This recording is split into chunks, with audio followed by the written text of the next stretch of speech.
जनवरी 2024 से लेकर अब तक जो मुकदमात का इंदराज किया गया उनकी तादाद 478 थी, जिसमें केसेस थे और इन्हीं केसेस के अंदर अब तक 223 मुकदमात यानी कि आधे से ज़ायद तकरीबन मुकदमात जो हैं वो खारिज किए जा चुके हैं, झूठे थे। कानून के मुताबिक अगर किसी खातून के साथ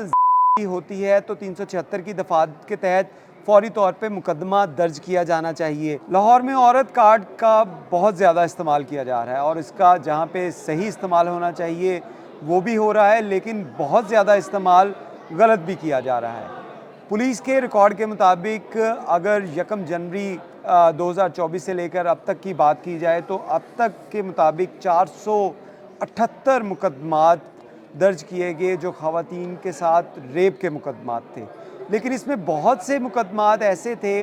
जो शायद पेशावर ख़वातीन थीं, उनकी जानिब से दर्ज करवा दिए गए। कुछ घरेलू मसाइल थे, उसके ऊपर मुकदमात का इंदराज किया गया। कुछ दोस्तियां थीं, उसके ऊपर ये मुकदमात का इंदराज करवाया गया। और कहीं पर बासर अफराद या पैसे वाले अफराद को ट्रैप करने के लिए भी इस औरत कार्ड का इस्तेमाल किया गया। अगर हम पुलिस के रिकॉर्ड से जो कुछ FIRs अगर उसका जो है वो बगौर मुताला करें तो ये एक पुलिस स्टेशन जौहर टाउन में 25 तारीख को एक FIR दर्ज की गई, जिसमें खातून की जानिब से, जिसका नाम हम डिस्क्लोज़ नहीं करेंगे, उसका नाम उस खातून ने ख़ुद जो दरख्वास्त दी उसमें उसने बताया कि 25/7/2024 को बवक्त तकरीबन 1:30 यानी कि 1:30 बजे दिन मेरे फ़ोन नंबर पर एक फ़लाँ फ़ोन नंबर से कॉल आई, जिसमें उसने कहा कि आपको 2000 रुपये दूँगा अगर आप मुझे ठोकर पर मिलती हैं। जो मैं नामालूम शख्सी बातों में आ गई और उससे मिलने ठोकर पर आ गई और मेरी इससे 2000 रुपये में डील हो गई। ये FIR के अंदर लिखा है, उसका मतन है,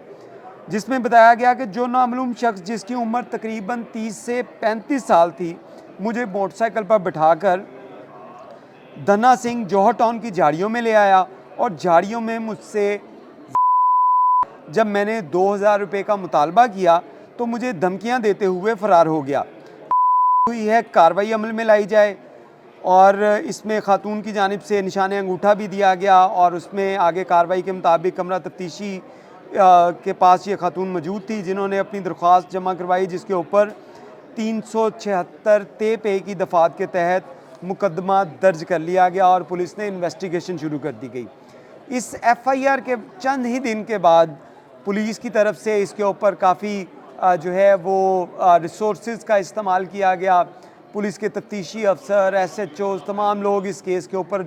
जो है वो लग गए कि क्योंकि वज़ीर आला पंजाब की तरफ से इसके ऊपर अहकामात दिए गए हैं कि ख़वातीन के ऊपर जहाँ पे तशद्दुद और के वाक़यात हों तो तमाम वसाइल बुरुए कार लाकर मुल्ज़िमान को गिरफ़्तार किया जाए। पुलिस ने मुल्ज़िम को गिरफ़्तार भी कर लिया, लेकिन उसके बाद हुआ क्या, उस खातून की तरफ से जो एक बयान अदालत में भी 161 के बयान जिसे कहा जाता है वो भी उन्होंने करवाए, जिसमें उन्होंने बताया कि मुकदमा दर्ज होकर तफ्तीश बज़रिए फ़ातिमा सब इंस्पेक्टर अमल में लाई गई। खातून सब इंस्पेक्टर हैं, उन्होंने इसकी इन्वेस्टिगेशन की। मुद्दइया ने अपना बयान हल्फी पेश किया जो अदालत में, जो पुलिस के पास इन्वेस्टिगेशन में उन्होंने दिया, जिसमें उन्होंने कहा कि मेरे साथ किसी ने किया, मुकदमा गलत फहमी की बुनियाद पर दर्ज करवाया और इसी बिना के ऊपर इसको खारिज किया जाए। ना मैं अपना मेडिकल करवाना चाहती हूँ, ना मुकदमे की पैरवी करवाना चाहती हूँ। मुद्दइया के बयान हल्फी और बयान 161 की रोशनी में मुकदमा हाजा काबिल अखराज है। मुकदमा हाजा में रिपोर्ट अखराज मुरतब करके अरसाले अदालत कर दी गई है, यानी कि ये मुकदमा चंद दिन बाद ही खारिज हो गया। जब पुलिस ने तमाम एफर्ट्स कर ली, मुल्ज़िम को गिरफ़्तार कर लिया, तो इस खातून की जानिब से जो है वो कहा गया कि गलत फहमी की बिना के ऊपर ये मुकदमा दर्ज करवाया गया था। लेकिन अगर इसके जो है वो बिहाइंड द सीन देखा जाए तो इसमें इस खातून ने जो 2000 रुपये की FIR करवाई कि उसको नहीं दिए गए डील के मुताबिक, उसमें उसने 50,000 रुपये इस मुल्ज़िम से बटोरे और उसके बाद ये कहकर मुकदमा खारिज करवा दिया कि वो गलत फहमी की बुनियाद के ऊपर ये मुकदमा दर्ज करवाया गया था। इसी तरह के कुछ और FIRs हमने इन 478 FIRs में से कुछ निकाली, जिसमें बहुत सी वजूहात जो FIR की थी उसमें कुछ ख़ानदानी दुश्मनियाँ थी, घरेलू नाचाकियाँ थी, दोस्तियाँ थी, जैसा मैंने आपसे ज़िक्र किया। इसी तरह की एक एफ़आईआर करवाई गई जिसमें एक खातून की तरफ से दरख्वास्त दी गई कि मेरे ससुर ने मेरे ख़ावंद की मौजूदगी में मेरे साथ है और 3 साल पहले भी कई बार इस तरह की हरकत करने की कोशिश करता रहा है। इस केस की तहकीकात जब की गई तो पता चला कि ये एक घरेलू झगड़ा था जिसमें पुलिस की तरफ से ये मुकदमा दर्ज किया गया और उसके बाद पुलिस ने मुकदमा दर्ज कर लिया, लेकिन खातून ने जो मुकदमा अपने ससुर के ख़िलाफ़ करवाया था वो जायदाद का तनाज़ा था जिसको बाद में सॉर्ट आउट कर लिया गया। इसी तरह एक और खातून की तरफ से दरख्वास्त दी गई जिसमें उसने कहा कि एक नौजवान, उसका लड़के का नाम एफ़आईआर में लिखा है लेकिन हम उसका नाम भी नहीं बता रहे आपको, लेकिन ये एफ़आईआर दर्ज हुई जिसमें उसने कहा कि अपनी बर्थडे पार्टी पे उस लड़के ने मुझे इनवाइट किया और ये कहा कि ग्रुप के तमाम अफराद वहाँ पे होंगे, तुम भी मेरे साथ चलो। जब मैं वहाँ पे पहुँची तो वहाँ पे कोई भी नहीं था और उस लड़के ने मौके का फ़ायदा उठाते हुए मेरे साथ ज़ोर ज़बरदस्ती शुरू कर दी और मेरे इनकार करने और मज़ाहमत करने पर उस नौजवान ने मुझे ज़दोकोब करना शुरू किया और मेरी वीडियो बनाना शुरू कर दी। और इस वीडियो के ज़रिए अब तक उससे 50,000 रुपये की रकम मुख्तलिफ़ तरीक़ों से ली जा चुकी है और इस सूरत में, इस बात को बाहर ना बताने की सूरत में उसने कहा कि तुम पर और तुम्हारी सहेलियों के मुंह पर तेज़ाब फेंकने की धमकी दी है। तो इसके ऊपर भी पुलिस की तरफ से मुकदमा दर्ज किया गया। इसी तरह घरेलू नाचाकियाँ जो थी उसमें भी जैसे हमने आपको बताया कि वो भी इस औरत कार्ड की नज़र हुई, जिसमें एक दरख्वास्त जो है वो पुलिस को दी गई, जिसमें पुलिस ने मुकदमा दर्ज किया, जिसमें बताया कि एक 19 साला लड़की जो है एक खातून की तरफ से दी गई। उसने बताया कि मेरी 19 साला जो लड़की है उसको एक शख्स जिसके साथ वो शादी करना चाहती थी और वो उसको शादी से इनकारी था कि उसने ज़बरदस्ती घर में घुसकर मेरी जेठानी के घर में लेकर जाता है और वहाँ पे उसको जो है वो ज़्यादती का निशाना बनाता है, जिससे वो खातून लड़की 2 माह की हामला भी हो गई है और अब उसके साथ ना तो शादी कर रहा है और उसने क्योंकि इसके साथ किया है तो इसके ख़िलाफ़ कार्रवाई की जाए। इस तरह के बहुत से मुकदमात जो हैं वो पुलिस की तरफ से दर्ज किए गए, लेकिन बाद में क्या उसका नतीजा निकला कि वो मुकदमात जो हैं वो ख़ारिज किए गए। अगर पुलिस का रिकॉर्ड देखा जाए तो जनवरी 2024 से लेकर अब तक जो मुकदमात का इंदराज किया गया उनकी तादाद 478 थी, जिसमें केसेस थे और इन्हीं केसेस के अंदर अब तक 223 मुकदमात यानी कि आधे से ज़ायद तकरीबन मुकदमात जो हैं वो ख़ारिज किए जा चुके हैं। झूठे थे या उन दोनों पार्टियों के दरमियान सुलह सफाई हो गई, पैसे के लेन देन जो थे वो ख़त्म हो गए, प्रॉपर्टीज़ के जो इश्यूज थे वो ख़त्म हो गए और उसके बाद ये सुलह कर ली गई। इस हवाले से हमने कानूनी मुशावरत के लिए पुलिस के तफ्तीशी अफसरान और पुलिस हुकाम से भी बात की तो उनका ये कहना था कि 80% से ज़ायद केसेस जो हैं वो ऐसे गलत करवाए जाते हैं और उसके बाद पुलिस जब एफर्ट करती है तो इसकी में सुलह कर ली जाती है, लेकिन उसका मकसद जो था जो 376 की एफ़आईआर दर्ज करवाने का हुकूमती जो मौक़िफ़ था, हुकूमत जो कहती थी कि फ़ौरी तौर पे इस पर कार्रवाई की जाए, उसका मिसयूज़ ख़वातीन की जानिब से भी किया जा रहा है। इसमें आपको ये बताते चलें कि कानूनी माहिरीन से जब हमने बात की तो उसमें उनका ये कहना था कि पुलिस जैसे 489F के मुकदमात जिसमें लेन देन के मुकदमात हैं, चेक डिसऑनर के मुकदमात हैं, उन मुकदमात के इंदराज से पहले दोनों पार्टियों को बुलाती है, लेकिन इतना संगीन जुर्म जिसकी सज़ा जो है वो सज़ाए मौत भी हो सकती है, उस केस के अंदर पुलिस दूसरी पार्टी को बुलाती नहीं है, वो घर पे होती है, जिसके जो इल्ज़ाम ले होता है उसकी दरख्वास्त के ऊपर फ़ौरी तौर पे मुकदमा दर्ज कर लिया जाता है और मुल्ज़िमान को सफाई का मौका बाद में मिलता है जब तक पुलों से बहुत ज़्यादा पानी गुजर चुका होता है। इसी तरह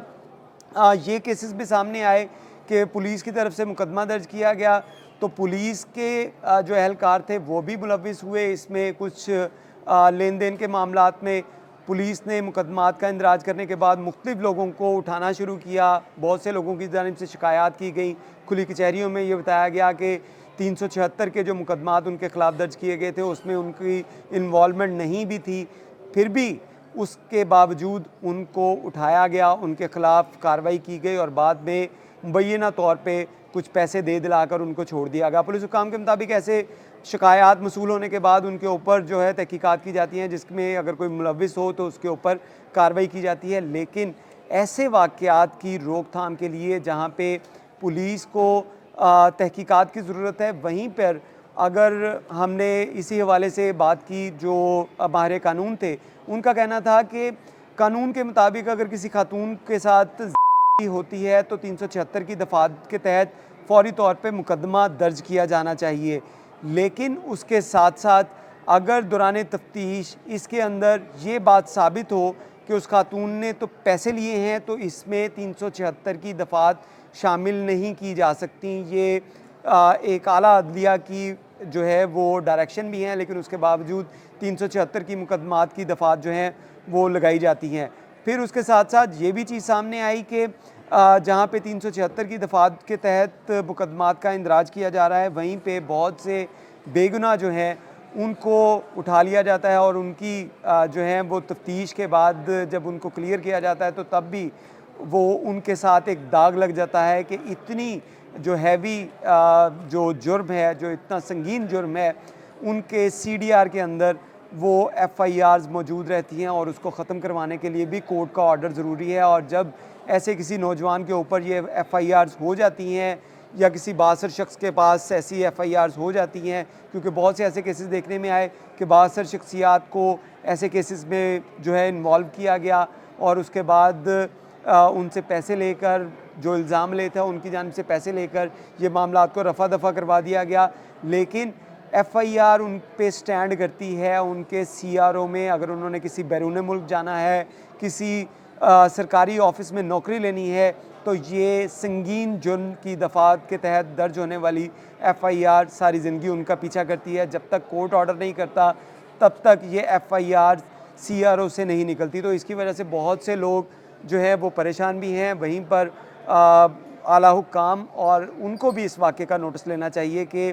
औरत कार्ड जो है उसका इस्तेमाल गलत ना हो और जहाँ पे ऐसे लोग जो मुलविस हैं उनके ख़िलाफ़ सख्त कार्रवाई हो। लेकिन जो लोग झूठी मुकदमात की एफआईआर दर्ज करवा रहे हैं या कॉन्सेंट के साथ ये हो रहे हैं, अगर किसी का कॉन्सेंट का होता है तो कानून के मुताबिक कॉन्सेंट की जो दफ़ात हैं उसके मुताबिक जो इल्ज़ाम ले है वो भी 376 के जुर्म का मुर्तकिब हुआ। यानी कि वो खातून जिसने इल्ज़ाम लगाया कि उसके साथ हुआ, लेकिन अगर उसकी मर्ज़ी शामिल थी तो वो खातून जो है वो इस